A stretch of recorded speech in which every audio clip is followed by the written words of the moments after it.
Ya, Sobat Katolik, kembali lagi di Ngopi, ngobrolin panggilan dan iman. Kuancane sini kopi ta. Air putih bro.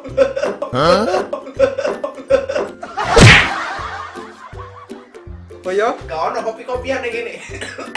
Kesel. Oke, Sobat Katolik, sekarang di Ngopi episode pertama dan terakhir, kita kedatangan Frater. Ini dia, Frater Joko. Frater Joko nih. Ya pokoknya ngono maneh ben kok diedit. Oh iya. Mana. Pinter. Frater Joko.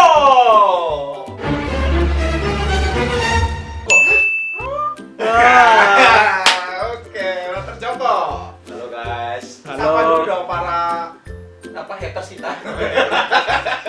Para sobat Katolik dong. Oke, Frater Joko. Kita kan sekarang memasuki yang namanya nih bulan Mei. Iya, bulan Mei. Iya, bulan Mei betul. Bulan Mei. Bulan Mei ini Ya. identik dengan Bunda Maria. Ya. Mungkin sobat Katolik nih yang lagi di rumah nih kan bingung ya kan, nggak kemana-mana kan, biasanya pergi ke mall, jalan-jalan sama pacar. Ayo ngaku. Ayo, kameramen nih ya loh. Aku lo frater. Oh iya lali ya. Iya, Iki. Kita langsung ke topik aja. Kira-kira Iya. nih, Frater, untuk supaya mengurangi kegabutan, yang supaya nggak bikin TikTok kayak Keke atau kayak Rimar Martin gitu. Itu apa yang harus kita lakukan sih di bulan Maria ini, khususnya sebagai orang-orang Katolik, orang muda, orang Katolik. Hal simpel aja. Hal simpel. Ya. Saya ngopi dulu. Air putih. Air putih. Jangan membohongi sobat Katolik. Dibayangkan. Katolik kombujuan piye to? Dibayangkan ngopi. Oke. Ya.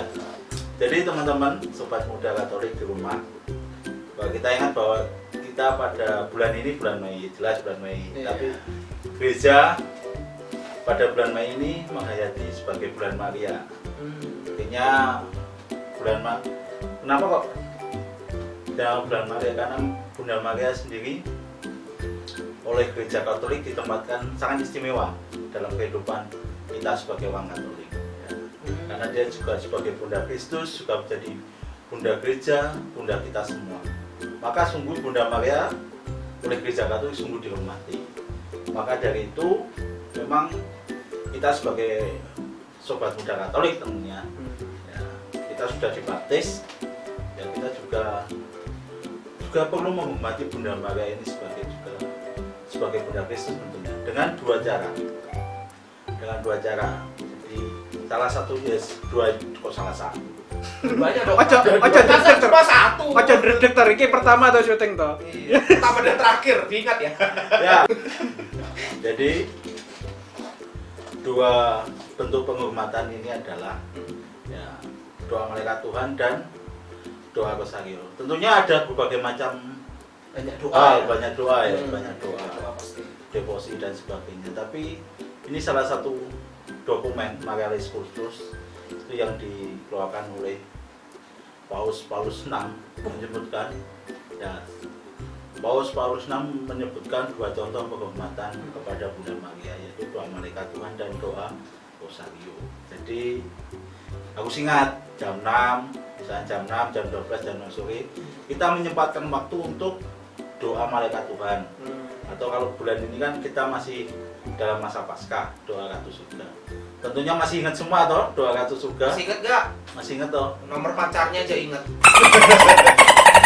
Iya, Frater Joko. Iya. Iya, tadi kan kita Frater Joko udah bilang nih doa malaikat Tuhan sama doa rosario ya. Ya. Pertama nih saya mau tanya tentang yang doa malaikat Tuhan dulu nih, Frater.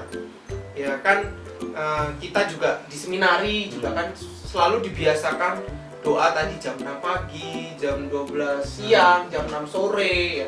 Itu kira-kira apa ya?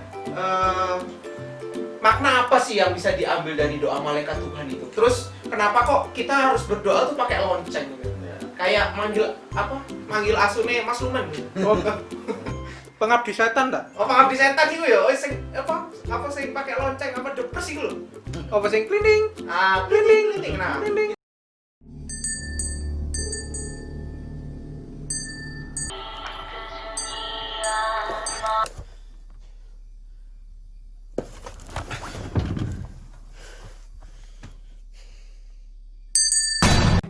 itu kan juga lonceng, Frater. Bedanya apa sih? Apa yang membedakan lonceng di film apa Pengabdi Setan itu sama lonceng Malaikat Tuhan? Ya, lonceng itu yang mengingatkan kita untuk ya sebenarnya mengingatkan kita untuk berhenti sejenak. Ya. Nah, berhenti sejenak. Untuk apa? Untuk berdoa. Sebenarnya kita kan setiap hari udah kerja, terus mungkin belajar, mungkin lagi stalking, lagi apa, tapi dan sebagainya. Jadi kita menyempatkan waktu untuk berhenti sejenak untuk berdoa malaikat Tuhan. Jadi ada 3 waktu itu sebenarnya gereja mengajak supaya kita itu ya punya apa ya habitus untuk ya mau menyempatkan diri sejenak untuk berdoa, hening untuk berdoa. Jadi maka salahnya dengan 3 waktu itu. Kalau mau berdoa secara lebih ya silahkan. Tapi gereja mengajak untuk ya paling tidak dalam keseharian kita itu kita tidak hanya bekerja terus, tapi kita duduk sebentar, kita ambil waktu hening untuk berdoa. Kenapa kita doa malaikat Tuhan? Ya, doa malaikat Tuhan ini sangat dianjurkan karena dalam doa malaikat Tuhan dan kata surga itu kita diajak untuk dalam kehidupan kita sehari senantiasa diajak untuk merenungkan misteri Paskah. Jadi kalau jadi ketika kita berdoa kita kan juga merenungkan misteri Paskah. Itu yang kita hayati sebagai orang Katolik tuh. Dan di doa malaikat Tuhan dan ratu surga itu juga bagaimana kita diajak untuk menghayati misteri Paskah itu sambil bersama ini merenungkan penyerman sabda ya, Allah firman sabda menjadi manusia, lalu memberikan salam kepada Santa Perawan Maria sebagai bunda kita. Nah, itu teman-teman, bagaimana kalau kita menghayati makna apa tadi doa malaikat Tuhan dan doa ratu surga. Itu kata-kata. Iya. Jadi kita semakin disadarkan ya sobat Katolik ya. Ini jadi konten yang berguna ya. Jadi konten ini harus dilihat ya. Jangan dineng noai. Oke, yang kedua nih Frater. Ya. Rosario Kudus. Nah, ini kan kita biasanya ya rosario itu gantung. Ya, jadi wedok-wedok gantung rosario ya iku. Dia yang pasti gantung lanange. Frater pernah sih? Pernah Frater. Dulu ya. Oke, Frater. Ya. Ngomong-ngomong tentang rosario nih ya kan banyak dari mungkin sobat Katolik nih yang belum tahu sebenarnya ya tadi tuh kembali lagi. Sebenarnya makna apa sih yang bisa kita ambil dari doa rosario? Terus kenapa kok doa rosario itu identik dengan Maria? Ini penting nih ya karena kan biasanya kita berdoa itu ayo doa rosario ini bulan Maria. Ayo doa rosario ini bulan Oktober ini. Itu sebenarnya apa sih? Kenapa kok Maria itu sangat identik sekali dengan rosario? Padahal kalau kita lihat nih ya, peristiwa-peristiwa yang ada di rosario itu aja sedikit lah yang menyangkut tentang Bunda Maria itu sedikit sekali. Itu kenapa Frater? Mungkin bisa dijelaskan juga. Ya. Jadi sobat muda, doa rosario itu memang identik dengan Maria. Dalam kalau kita merenungkan kehidupan Yesus, senantiasa Bunda Maria itu hadir di situ. Nah, dalam peristiwa-peristiwa rosario itu Bunda Maria hadir dalam apa yang dialami Tuhan Yesus. Sejak Tuhan Yesus dikandung, ya sejak Bunda Maria menerima kabar gembira dari malaikat Gabriel itu, terus mengandung, terus Tuhan Yesus lahir, besar dan sebagainya, bahkan sampai Tuhan Yesus bangkit, bahkan Bunda Maria senantiasa menyertai para rasul ketika Tuhan Yesus sudah naik ke surga.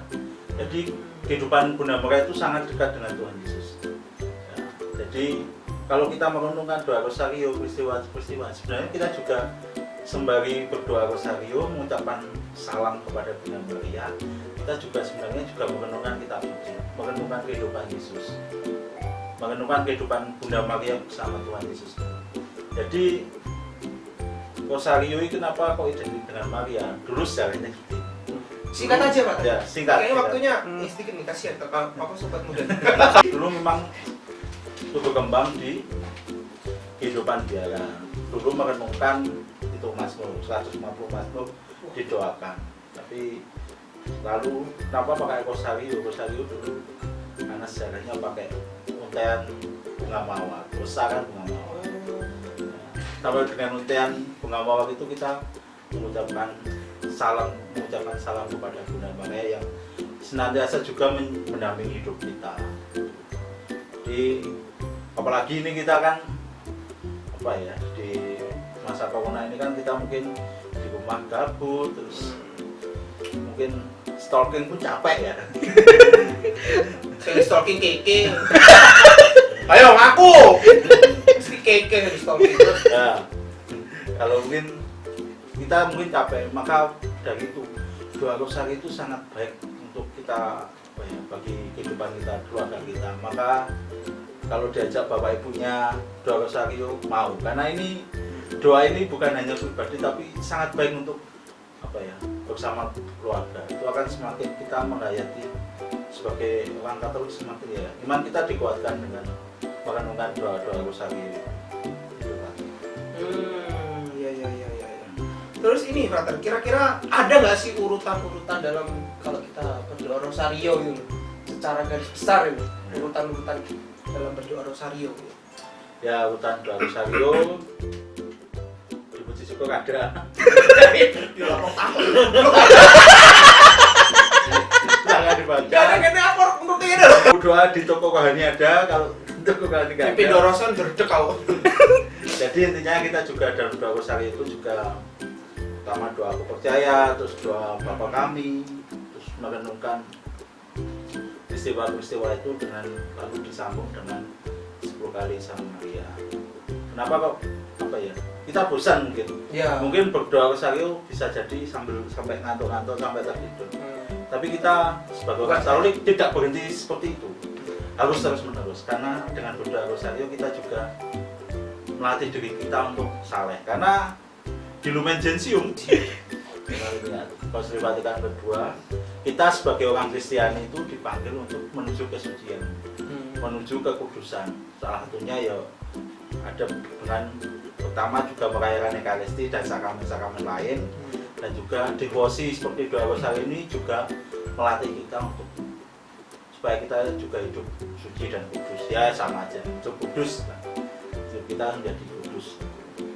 Kan nggak mau tuh kita hidup kita kayak gini terus. Iya. Nah, tujuannya kan hidup kudus, jadi salah satunya dengan kita ya tadi menyempatkan waktu jam 6, jam 12, jam 6 sore untuk berhenti sejenak dari aktivitas kita untuk doa malaikat Tuhan, mungkin pada malam hari bersama keluarga untuk doa rosario bersama. Itu peraturan. Oke, jadi gitu ya Sobat Katolik, seperti tadi bilang sama Pater Joko nih, kita sebagai orang-orang Katolik ya, apalagi kita orang muda ya kan, kita di dalam bulan Mei ini kita harus rajin-rajin doa rosario dan doa malaikat Tuhan. Jadi ingat tuh, bagi kalian nih yang masih stalking IG nih Keke, terus di stop aja. Stalking IG gue. Maksudnya gak maksudnya doa rosario sama doa malaikat Tuhan, karena itu sangat penting sekali untuk kita ya menghargai Bunda Maria, berdevosi kepada Bunda Maria. Jadi liburan kita tuh lebih bermanfaat gitu. Jadi nggak cuma mengisi dengan hal yang seperti itu saja. Ya. Ada pesan terakhir mungkin Pater Joko untuk teman-teman kita yang ada di rumah? Ya, pesan terakhirnya bukan pesan terakhir, mohon maaf. Mohon maaf ya. Jadi ya, Kok peti ini di peti ganap ya? jadi teman-teman ya, dalam situasi pandemi ini kita mungkin kita gelisah, nggak bisa keluar bagaimana dan sebagainya. Mungkin kita juga rindu akan Ekaristi dan sebagainya. Yes. Salah caranya bagaimana kita supaya ya corona ini segera berakhir ya. Mari kita berdoa bersama-sama, dan juga Paus Fransiskus akhir-akhir ini pada bulan Mei ini juga mengajak semua orang untuk berdoa rosario Laudato Si, untuk berdoa bagi alam semesta ini. Jadi kita juga gak hanya minta pada Tuhan, tapi juga ya untuk sampai kepada Tuhan kita membutuhkan Bunda Maria ya Pater ya. Jadi kalau mau sampai pada Tuhan Yesus juga kita juga minta ibunya untuk menyampaikan kepada Tuhan Yesus. Itu Istilahnya wadul nih. ya. Udah ibu ya. Oke, Sobat Katolik, itu saja cukup sekian Iya. episode pertama dan terakhir ya, brother. Sampai ketemu di kapan nih syuting nih? Pokoknya kapan? Tanya Frater Tommy sih. Tanggal Frater Komise. Nanti bisa dilanjutkan nggak? Kan kebetulan liburan di sini. Nah, betul liburan dia kan betul banget tuh. Dan aku untuk duit pisan. Uang satu seminar. Oh, saya seminari ya. Oh ya nambah ya. Oke, cheers dulu, brother. Nih, Cheers. ini panas gak sih kopi ini? Oh, enggak, air putih. Cheers. Cheers. Dadah. Nambah ya. Pirang menit. Tapi nggak modal.